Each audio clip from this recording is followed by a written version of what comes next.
Hello, in this lecture we're going to define sales discount.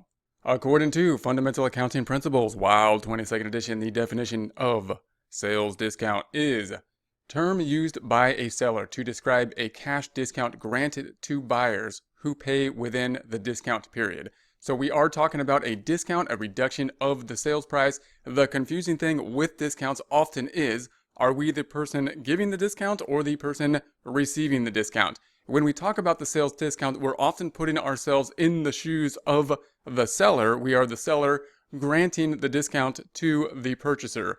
Let's take a look at an example. We are the owner here on the left-hand side making a sale of our inventory to a customer. In this case, we're selling the sales price for $8,450. That's going to be the sales price of the items that we are selling. We're receiving not cash at this point, but an IOU. When we put this transaction on the books, we may have the terms that could look something like this: 2/10 in/30, meaning 2% discount if the customer pays within 10 days. Otherwise, we want payment within the normal terms of 30 days.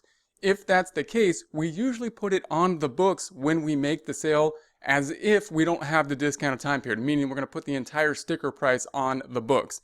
If then the customer then paid within the discounted time period, meaning the customer then paid within the 10 days, we would have to account for that 2% discount, meaning the customer wouldn't be paying the full $8,450 that was the original sticker price. Because they paid within that 10 days period, we'd have to reduce it by 2% of that $8,450. That would be the sales discount granted from the seller, the owner in this case, to the customer, the purchaser. What would that do?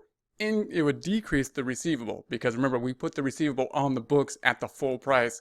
We would have to then reduce the receivable, which would then reduce the amount of cash that we would receive from the customer. What would that also do? Decrease net income. Why? Because we've basically overstated sales when we made the sale. We put the sale on the book at $8,450, crediting sales for the entire amount. If then we grant a discount at a later point in time, we're going to have to reduce the sales by the 2% of that price. We don't reduce the sales directly, meaning the income account or revenue account. What we usually do is create another account, contra revenue account, that is going to be called sales discount. It'll have a debit balance. It'll act a lot like an expense, and then it always goes up in the debit direction. However, it will be reducing net income. On the income statement, it will be reducing net sales. It will be reducing basically the sales number at the top of the income statement.